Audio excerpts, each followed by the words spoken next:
Hello, my name is Bethany, and today I would like to talk about the history of manners and etiquette in England and how it changed their society. Most people don't know that there was a certain specific time when manners came into play for England, and that they did not evolve over centuries of just being nice.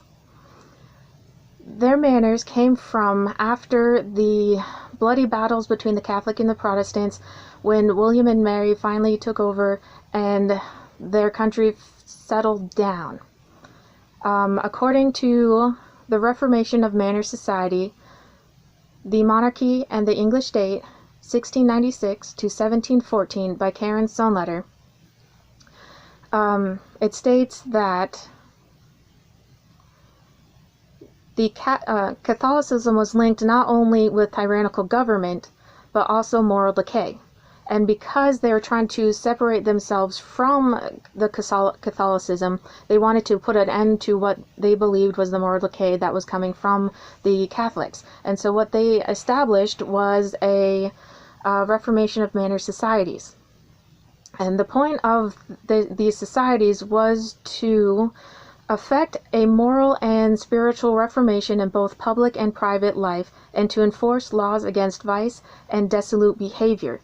So the manners that we know of in England today came from these societies wanting to stay away from what they perceived was the decay of the Catholics. And so they instituted manners and different forms of politeness for God, that it was His grace that they were striving for. And so in striving for His grace, they became better, what they considered better people, by having better manners. But in the 19th century, things began to change. There was a man named Chesterfield who started writing letters to his son so his son would have better etiquette.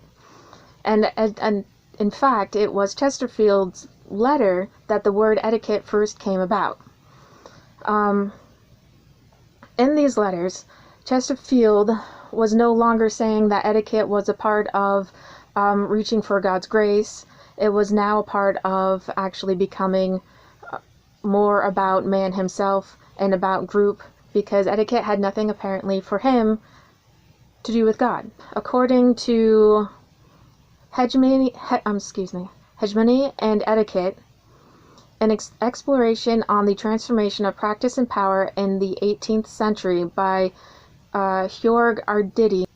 And he stated, "But like God or the monarchy and Chesterfield, the group becomes a source of value in and by itself, and it is through their participation in the group that people do not only gain prestige, but achieve, quite literally, meaning in their lives." So lives weren't dependent on the grace of God anymore, and neither was etiquette, but it was about achieving a greater good with the people. So now the focus of etiquette was no longer about becoming a better person for God, but about becoming a better person for the group that you are in and not standing out. And Chesterfield, because this was a group base, had no issues with hypocrisy as long as it benefited the group. In fact, it states Chesterfield does not condemn hypocrisy as long as it serves both group and individual. So what began as something searching or becoming better humans for God is now becoming better humans for humans. And this continued on in another article called British Politeness and the Progress of Western Manners, an 18th Century Enigma by Paul Langford. The freedom and the liberty that people were trying to achieve through their politeness and manners was actually something that was confining them. But they didn't see it as being confined. In fact, Langford quotes a man called Archenholt, stating, "No polished nation was ever so free as the English are at this day." People saw the English as being this liberated, free country, but in fact their own rules on etiquette and society were constraining them and holding them back. One of the letters that Langford mentions is from a woman who says, "A further concern was the hypocrisy that afflicted English life. With so much attention to the conveniences, the conventions of society, the penalty for nonconformity was high." So they took the focus off of God with their manners, and then they put it on man, and while putting it on man, they put constraints on themselves.